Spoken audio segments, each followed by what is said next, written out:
It's been 3 months since I last sat in the rig. And before that, well, let's just say my consistent race schedule has had more breaks than my back has. So before throwing myself into a race lobby, I thought I'd ease in, a couple of practice laps, reacquaint myself with the basics. You know, where the brake pedal is, which way the corners go, the essentials. A few laps in, I'm already close to being rear-ended by a driver who, judging by their line, has confused the brake pedal with the accelerator. Welcome back to iRacing. I figured, fair enough, one bad driver, it happens, move on. And then a few laps later, the same driver decides to just stop in the middle of the track. No flashing lights, no warning, no apparent reason. Sat there like the session had ended and nobody told the rest of us. And honestly, it was kind of comforting. 3 months away and iRacing is exactly how I left it. Half the drivers can't drive and the other half can't read the rulebook.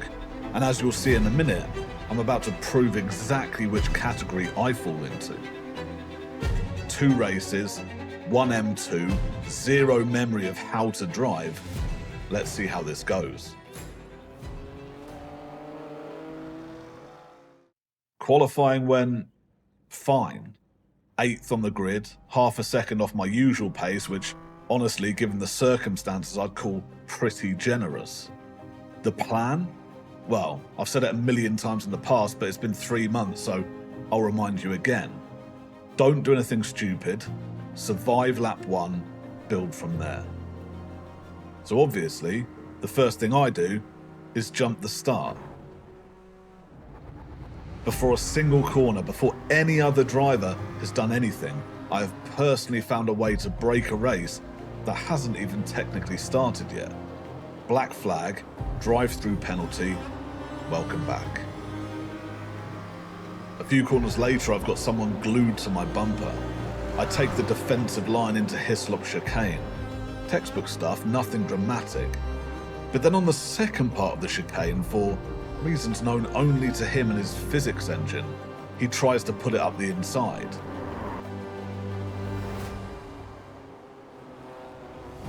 He's nowhere near alongside me. He'd have to have given the position back on the next corner anyway.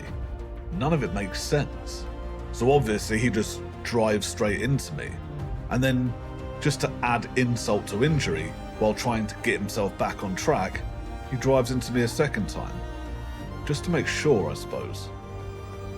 At this point, I've got a drive-through to serve, a damaged car and a growing suspicion that I might have peaked during the practice session. But here's the thing, the drive-through doesn't have to be served straight away. I've got 3 laps to take it. There's a gap behind me. The car in front, the same one that just tried to murder me, is right there. So I make the call, push for a lap, see if I can put some pressure on, maybe make him crack, serve the penalty next time around. And it's working. I'm all over him. I'm much faster than him through the slow stuff, closing every slow corner.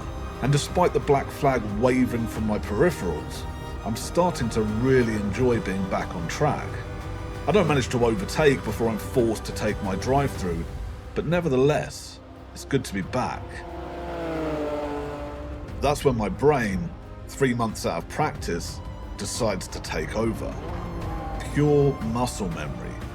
Pit lane appears, brain forgets about the driver and goes, oh yeah, the pit box. And I drive straight into my stall. I'm disqualified within seconds of rejoining. First time I've ever been DQ'd in iRacing, and I manage it by being so on autopilot, I forget what penalty I was actually serving. So that was that. 3 months away, 1 practice session and a race that lasted long enough to confirm I'd forgotten basically everything. The DQ on the board, huge iRacing hit, no result, just a small, permanent reminder on my iRacing profile that I came back, took a swing, and missed the ball entirely. The sensible thing at this point would be to step away from the rig, reflect, maybe do another practice session, watch some onboards, read the actual rulebook. I, of course, did none of that. Naturally, qualifying went about as well as everything else today. 2 off tracks, 2 invalidated laps. I'm starting to think the rust isn't going anywhere. But somehow, I'm 7th on the grid. Before the lights even go out, I get another small gift from the racing gods. The guy in front of me jumped at the start, just like I did, and then immediately dives straight into the pits to serve the penalty, which raises a genuine question I don't know the answer to. If you jump the start and pit before the line, does that void the drive-through, or does he just lose half a lap for nothing? Turn 1, and there's already a crash unfolding in front of me. I lift, give up a position to slot through the gap, and end up clearing 2 stricken cars on the way out. Net gain of 1. I'll take it. Things settle down after that. We go single file and I latch onto the car ahead, but only loosely. I'm not pushing. I just need to finish a clean race today, and pushing to 100% isn't going to get me there. So I focus on staying consistent, keeping the gap to the car behind, and just driving.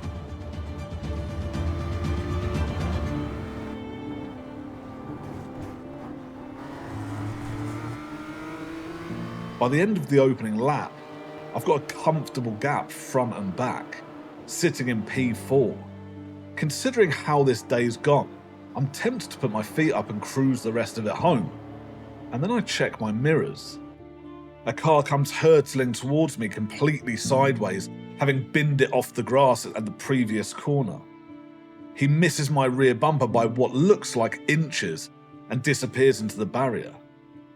I'm sitting there genuinely wondering if the sim gods looked at race 1 and decided I'd suffered enough. A few corners later, at the exact same chicane that cost me my downforce in race 1, there's more carnage. Mirror image of what happened to me too. Someone gets dive bombed off the line and into the barriers while the aggressor drives off untouched. I dodge through, calmly this time, no panic. The gap behind me grows and the podium is genuinely on the table. P1 and P2 are squabbling ahead, and I'm starting to think about getting involved.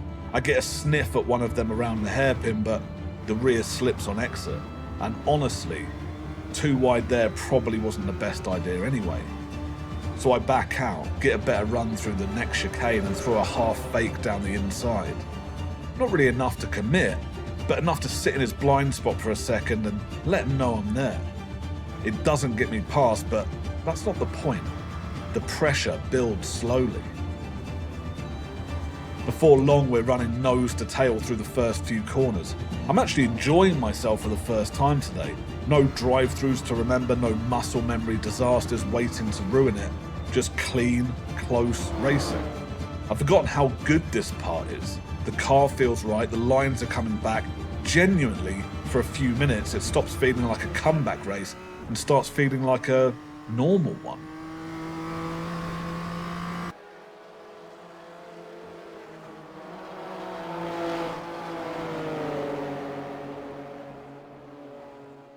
Then the leader clips the barrier ahead of me and rips his front bumper clean off, which would be perfect for me, except somehow, a corner later, his front bumper is just back on the car. I don't know if that's a visual bug or a server desync or iRacing's way of telling me I'm not allowed to win today. Either way, his pace doesn't drop and the opportunity quietly evaporates. A few laps go by where nothing really happens, which given the day I've had feels like a luxury. I'm in P3, the cars ahead aren't pulling away, the gap behind is comfortable. I'm starting to think this might actually be it. A clean finish, a podium I didn't deserve at the start of the day, and a quiet way to end the comeback. Naturally, the moment I let that thought settle in, I bin it. Lodge corner. I'm right on the car ahead, trail braking like I've done 100 times before, except he slows just a fraction more than I expect. I add maybe 2% more brake to compensate and the rear comes around. Straight into the barrier. 2 positions gone, front end completely ruined. I try to fight one of the positions back, but the car's washing out every corner now. The understeer's so bad, the pushing harder just means going slower. So the last few laps become an exercise in damage limitation. Keep it pointed forward. Don't lose any more places. Get it home in one piece.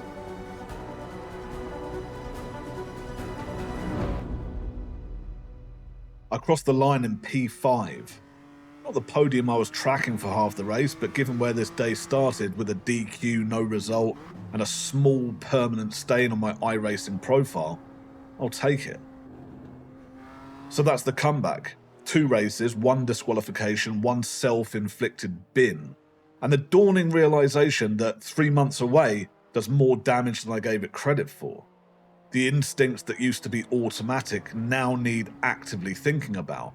The muscle memory I relied on betrayed me at the worst possible moment. But it's good to be back, genuinely.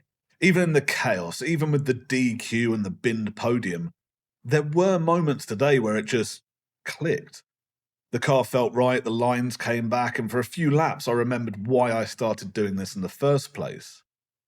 So the goal for the next few weeks isn't winning. It isn't even a podium. It's just getting back to being reliably subpar. Cheers for sticking around through the gap.